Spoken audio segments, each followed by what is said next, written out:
Hi. അപ്പോൾ ഇന്നത്തെ തല്ലൂട്ടത്തിനുള്ള കാരണമായിട്ടുണ്ട്. കോളിഫ്ലവർ വറുത്ത് കറി വെച്ച് കൊടുക്കാൻ പറഞ്ഞ് കൊണ്ടുവന്ന കോളിഫ്ലവറാണ് ഞാനെടുത്ത് പക്കവട ഉണ്ടാക്കണത് കേട്ടോ. അപ്പോൾ പക്കവട നല്ല ടേസ്റ്റിൽ ഉണ്ടാക്കി കൊടുക്കുകയാണെങ്കിൽ പ്രശ്നം സോൾവ് ആവുമായിരിക്കും. അപ്പോൾ നല്ല ടേസ്റ്റിൽ പക്കവട ഉണ്ടാക്കുക എങ്ങനെയാ നോക്കുക.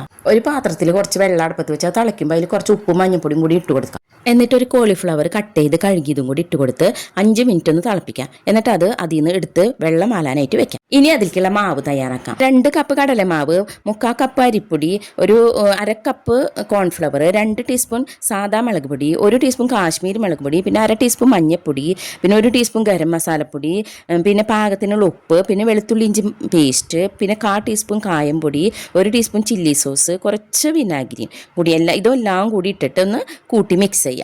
ആദ്യം ഒന്ന് സ്പൂൺ കൊണ്ട് മിക്സ് ചെയ്തിട്ട് പിന്നെ കൈ കൊണ്ട് ഒന്നെല്ലാം കൂടി ഒന്ന് നല്ലോണം മിക്സ് ചെയ്യാം.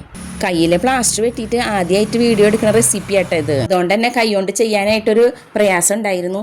ഹെൽപ്പിന് വേണ്ടി മോളെ കൂട്ടുപിടിച്ചു. പൊടികൾ നന്നായി മിക്സ് ആയതിനു ശേഷം ആ വെള്ളം വറുത്ത് വെച്ച കോളിഫ്ലവർ ഇതിൽ ഇട്ട് കൊടുക്കാം. ഇനി ഈ കോളിഫ്ലവർ ഒന്ന് കോട്ടായി വരുന്ന വിധത്തിൽ ഈ പൊടീനെ ഒന്ന് മാവാക്കി മാറ്റാം. അതിനുവേണ്ടി നമുക്ക് ഇതിലേക്ക് കുറേശ്ശെ വെള്ളം ഒഴിച്ചു കൊടുക്കാം. കൂടുതൽ വെള്ളമാവാതിരിക്കാനാണ് കുറേശ്ശെ ഒഴിക്കണത്. ഇത് വേറൊരു രീതിയിലും കൂടി ചെയ്യാം. ആദ്യം പൊടി കലക്കി അത് മാവാക്കിയിട്ട് അതിലേക്ക് ഈ കോളിഫ്ലവർ ഇട്ട് കൊടുക്കാം. കോളിഫ്ലവറും മസാലമാവും മിക്സ് ചെയ്ത് ഈ പരുവത്തിലാവുമ്പോൾ നമുക്ക് കുറേശ്ശെ ആയിട്ട് സ്പൂൺ കൊണ്ട് തിളച്ച എണ്ണയിലേക്ക് ഇട്ട് കൊടുക്കാം. ഞാൻ ഓയിലാണ് ഇത് വറക്കണത്. ഇത് ഓയിലിൽ മൊരിഞ്ഞ് വരുമ്പോൾ നല്ല മണം വരുന്നുണ്ട്. ഈ മണം അടിക്കുമ്പോൾ എനിക്ക് എന്താ ഓർമ്മ വരണേന്ന് അറിയോ? ആദ്യം ഞാൻ ചിപ്സ് കമ്പനിയിൽ പോയിരുന്നപ്പോഴേ അപ്പൊ അവിടെ ഇരിക്കുമ്പോൾ ആ മണം പോലെ തോന്നും. ബില്ലിംഗ് ആണ് എന്റെ ജോലി എന്നുണ്ടെങ്കിലും ആ പാചകപ്പൊരിന്ന് വരുന്ന കൊക്കുവടയുടെയും മിക്സറിന്റെയും കൊള്ളിവറുത്തേന്റെയും എല്ലാത്തിന്റെയും മണം അങ്ങനെ വരുന്നത് ആസ്വദിച്ചിരിക്കുക. ഇപ്പൊ ഇതിന്റെ മണം അടിക്കുമ്പോൾ ആ നൊസ്റ്റാൾജിയ. ഇതെല്ലാം മൊരിഞ്ഞ് ഒക്കെ വറുത്ത് കോരി എടുത്തിട്ടുണ്ട്.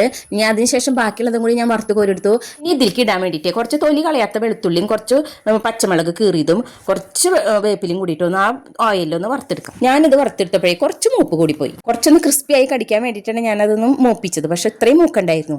എന്തായാലും പറ്റിപ്പോയി. ഇനി ഇത് കോരിയിട്ട് കോളിഫ്ലവർ പക്കവടയുടെ മീതെ ഇട്ട് കൊടുക്കാം. മൂപ്പ് കുറച്ച് കൂടിയിച്ചാലും കടിക്കുമ്പോൾ നല്ല ടേസ്റ്റ് ഉണ്ട് കേട്ടോ. കരിഞ്ഞിട്ടൊന്നുമില്ല, നല്ല ക്രിസ്പി ആയിട്ടാണ് കിട്ടിയിട്ടുണ്ട്. ഇനി നമുക്കിത് കൂട്ടി കഴിക്കാൻ വേണ്ടിയിട്ട് കുറച്ച് ചമ്മന്തി തയ്യാറാക്കാം. അതിന് വേണ്ടിയിട്ട് മിക്സിയുടെ ജാറിലേക്ക് 2 സബോള 4 കീറി ഇട്ട് കൊടുത്തിട്ടുണ്ട്. പിന്നെ ഇതിലേക്ക് 2 തക്കാളി മുറിച്ചിട്ടിട്ടുണ്ട്. പിന്നെ 2 ടീസ്പൂൺ മുളക് പൊടിയും പാകത്തിനുള്ള ഉപ്പും, ഒരു 1/2 ടീസ്പൂണുള്ള ഉപ്പും, പിന്നെ കുറച്ച് വിനാഗിരി, 1 ടീസ്പൂൺ വിനാഗിരിയും, പിന്നെ 1 ടീസ്പൂൺ നമ്മുടെ പഞ്ചസാരയും കൂടി ചേർത്തിട്ടുണ്ട്. ഇനി അതിലേക്ക് ചേർക്കേണ്ടത് 3 അല്ലി വെളുത്തുള്ളിയും കുറച്ച് വെളിച്ചെണ്ണയും അതും കൂടി ഇട്ട് കൊടുത്തിട്ടുണ്ട്. ഇനി ഇത് നന്നായിട്ടൊന്ന് അരച്ചെടുക്കാം. ഒട്ടും തരിതരില്ലാണ്ട് നല്ല പേസ്റ്റ് പോലെ അരഞ്ഞോട്ടെ. അപ്പൊ ഇത്രയേ ഉള്ളൂ ഈ ചമ്മന്തിയുടെ പണി. ഈ ചമ്മന്തി നല്ല ടേസ്റ്റ് ഉണ്ട് കേട്ടോ.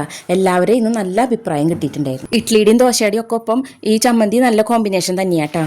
അപ്പൊ നമുക്ക് ഈ കോളിഫ്ലവർ പക്കവട ചമ്മന്തി കൂട്ടി ഒന്ന് കഴിച്ചു നോക്കിയാലോ. അപ്പോൾ ഇതുപോലെ കോളിഫ്ലവർ കൊണ്ട് പക്കവട ഉണ്ടാക്കി ചമ്മന്തി ഉണ്ടാക്കി എല്ലാവരും കഴിക്കണേ. എന്നിട്ട് അഭിപ്രായം കമന്റ് ചെയ്യണേ. പിന്നെ ലൈക്ക് ചെയ്യണേ, ഷെയർ ചെയ്യണേ, സബ്സ്ക്രൈബ് ചെയ്യാത്തവർ സബ്സ്ക്രൈബും ചെയ്യണേ.